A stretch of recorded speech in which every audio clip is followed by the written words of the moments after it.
ঈসা আলাইহিস সালাম দাজ্জালকে মারার পরে আরেকটা প্রজাতি বের হবে, এর নাম ইয়াজুজ আর মাজুজ। নাম শুনেছেন? এই যে এই সূরার মধ্যেই আছে, এই সূরা কাহফের কথা বললাম না, সূরা কাহফের পিছনের দিকে আছে ইন্না ইয়াজুজ ওয়া মাজুজ মুফসিদুনা ফিল আরদ। যুলকারনাইন বাদশার কথা পড়বেন, তিনি এই যে দেয়াল নির্মাণ করে দিয়েছিলেন লোহা এবং তামা দিয়ে, মনে আছে, পড়েছেন? আচ্ছা, এই ইয়াজুজ আর মাজুজ যখন বের হবে পৃথিবীর পানি খেয়ে শেষ করে ফেলে দিবে একেবারে। এর এত বেশি হিংস্র হবে যে এদের সাথে লড়াই করার মতো ক্ষমতা কোনো মানুষেরই থাকবে না। এমনকি ঈসা আলাইহিস সালামেরও নয়। ঈসা আলাইহিস সালাম তুর পাহাড়ে চলে যাবেন মুসলিমদেরকে নিয়ে, তুর পাহাড়ের ভিতরে মুসলিমরা সেখানে লুকিয়ে থাকবে, পৃথিবীর মেসাকার অবস্থা হয়ে যাবে, পৃথিবীর পানি খেয়ে শেষ করে ফেলে দিবে, একদম হিংস্র প্রজাতি। তখন ঈসা আলাইহিস সালাম আল্লাহর কাছে দোয়া করবেন, আল্লাহ এই বিভৎস জাতিকে ধ্বংস করো। আল্লাহ রাব্বুল আলামিন তখন ওই ইয়াজুজ আর মাজুজের এই কাঁধে, ঠিক কাঁধের মাঝখানে একটা ভাইরাস জন্ম দিবেন। কি জন্ম দিবেন? ওই যে বলি না মহামারীর ভাইরাস, অমুক ভাইরাস তমুক ভাইরাস, এই ভাইরাস আরো সামনে আছে বাকি এখনো। ওই ভাইরাসে, ওই পোকায়, ওই ব্যাকটেরিয়া বা যেটাই হোক আল্লাহ পাক যাই দিবেন, এতে করে ইয়াজুজ আর মাজুজের পুরো প্রজাতি ধপ ধপ ধপ ধপ করে মারা যাবে। মানে এটা ছোঁয়াচে রোগ হবে। কি রোগ হবে? ছোঁয়াচে। ঠিক যেমন আমরা একটু করোনা দেখলাম না, একজন থেকে আরেকজন, একজন থেকে আরেকজন, এরকম জিনিস চলবে আরো বিশ্বে। আর এখনকার নতুন রিসার্চ হচ্ছে ওই সাইবেরিয়া অঞ্চলের যে বরফগুলো আছে না, ওর নিচে এই 1 লাখ বছর, 1.5 লাখ বছর, 2 লাখ বছর আগের ভাইরাসগুলো নতুন করে জায়গা শুরু করেছে এখন। হ্যাঁ, এগুলো বিজ্ঞানীরা বলছেন যে এগুলো আবার কোন দিন জানি পৃথিবীতে আত্মপ্রকাশ করা শুরু হয়। সবকিছুই ঘটবে। বিশ্বটার খুব রহস্য আছে, বিশ্বটার অনেক রহস্য আছে। আল্লাহ পাক এগুলো খেলার ছলে সৃষ্টি করেন নাই, পরীক্ষা। লিয়াবলুয়াকুম আইয়ুকুম আহসানু আমালা, আল্লাহ পাক বলেছেন। এরপরে ইয়াজুজ আর মাজুজের সব প্রজাতি মারা যাবে। নবীজি বলছেন জমিনে কোনো জায়গায় ফাঁকা থাকবে না, সমস্ত জায়গাতেই ওদের দেহ পড়ে থাকবে। আল্লাহু আকবার। এরপরে ঈসা আলাইহিস সালাম আল্লাহকে বলবেন, আল্লাহ জমিনটাকে পবিত্র করে দাও। আল্লাহ পাক কি করবেন জানেন? বড় বড় নখরওয়ালা, বড় বড় নখ আছে, নখ দেখেছেন? বড় বড় নখ, বড় বড় নখওয়ালা একটা স্পেশাল প্রজাতির পাখি আল্লাহ পাঠাবেন। কি পাঠাবেন? পাখি। এটা কোন পাখি, কি নাম আমরা জানি না। ঠিক এরকম করে এই এক শ্রেণীর পাখি আল্লাহ পাঠাবেন যাদের নখগুলো খুব বড় বড় হবে, বিশাল বিশাল নখ। এই নখগুলো দিয়ে তারা দেহগুলোকে উঠাবে, উঠিয়ে নিয়ে কোথায় যে ফেলে দেবে আল্লাহ ভালো জানেন। সুবহানাল্লাহ, আল্লাহু আকবার। আল্লাহ পাক বিশ্বে কত কি বাকি রেখেছেন এখন।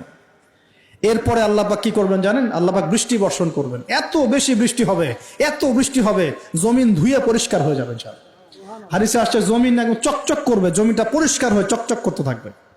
এরপরে কারণ ওই ভাইরাস তো ধুইতে হবে না, ভাইরাসকে ধুয়ে সাফ করতে হবে।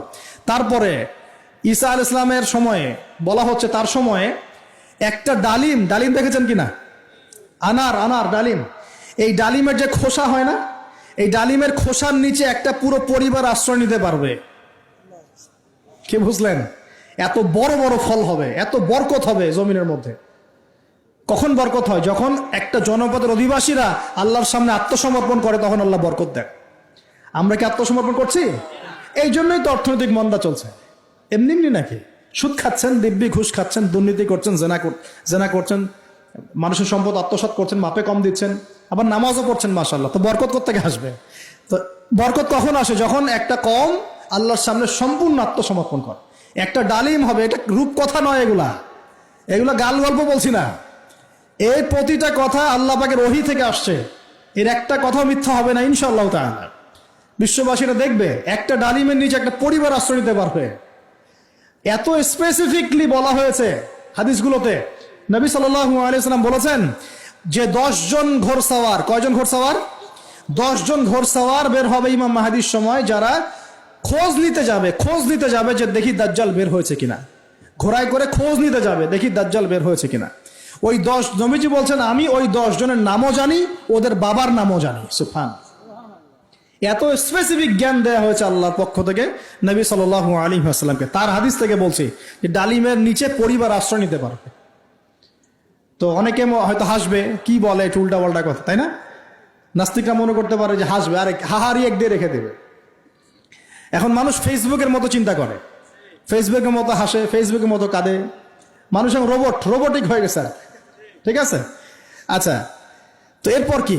এরপরে বরকতের এই সময়টা শেষ হয়ে যাবে কখন? যখন মানুষ আবার সেই জেনা, পাপ, শিরিক, কুফর এগুলোতে লিপ্ত হবে। আল্লাহ রাসূল বলছেন এমন একটা মানুষও বাকি থাকবে না, একটা মানুষও না যে খালি লা ইলাহা ইল্লাল্লাহ কালিমাটা পড়তে জানে, এমন একটা মানুষও বাকি থাকবে না। বলেন নাউজুবিল্লাহ। ওরা হবে এই পৃথিবীর সবচেয়ে নিকৃষ্ট মানুষ। ওদের চেয়ে নিকৃষ্ট কোনো মানুষ এই পৃথিবীতে হবে না।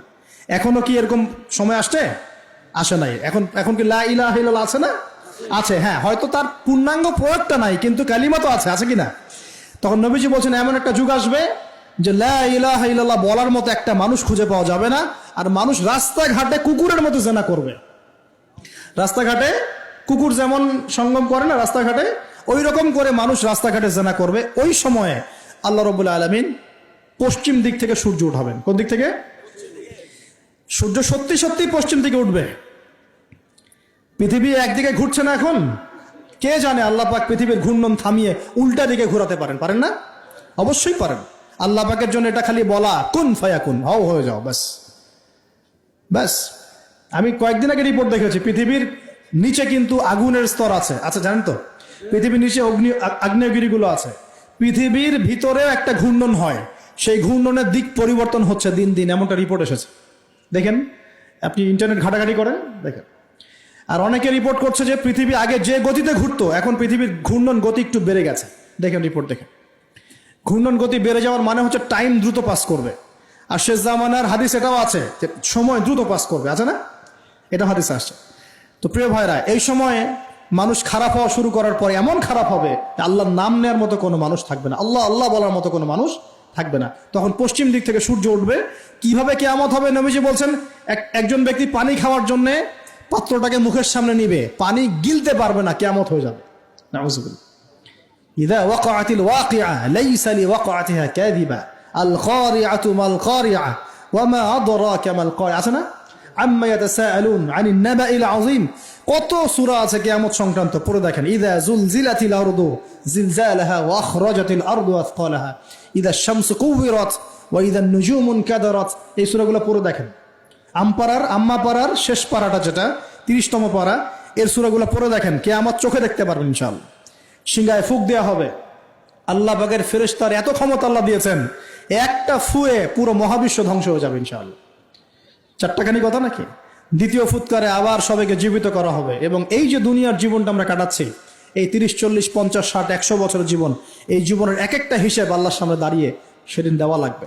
অতএব এই দুনিয়ার জীবনটাতে প্রস্তুতি গ্রহণ করি, 5 ওয়াক্ত নামাজ পড়ি, যাকাত দেই, কালিমা বোঝার চেষ্টা করি, আল্লাহ তাওহীদ শিখি, জানি, বুঝি, নবীর সুন্নত অনুযায়ী আমল করি, হালাল খাই, পরিবার গড়ি, মানুষকে সৎ কাজে দাওয়াত দেই, অসৎ কাজে নিষেধ করি, ইসলামকে আল্লাহর জমিনে প্রতিষ্ঠা করার চেষ্টা করি। আল্লাহ পাক যা দিয়েছেন, জানমাল, সময়, শ্রম, আল্লাহ পাক যা দিয়েছেন, ক্ষমতা, প্রতিপত্তি, সম্পদ, এগুলোকে আল্লাহর দ্বীনের জন্য ব্যয় করি। ইনশাআল্লাহ দুনিয়া সফল হব, পরকালে সফল হব ইনশাআল্লাহ আযজা ওয়া জাল। আল্লাহ পাক আমাদের সবাইকে সমকালীন ফিতনাগুলো সম্পর্কে সচেতন থাকার তৌফিক দান করুন, এবং এই রমজান, আসন্ন রমজানে পরিপূর্ণরূপে ইবাদত করার তৌফিক দান করুন, এবং এই ইবাদত এবং শিক্ষাগুলোকে সারা বছর ধরে রাখার তৌফিক দান করুন, এবং জামানা সম্পর্কে সচেতন থেকে আগামী দিনে যা হবে সেভাবে পদক্ষেপ নেওয়ার তৌফিক আল্লাহ পাক দান করুন। আমিন।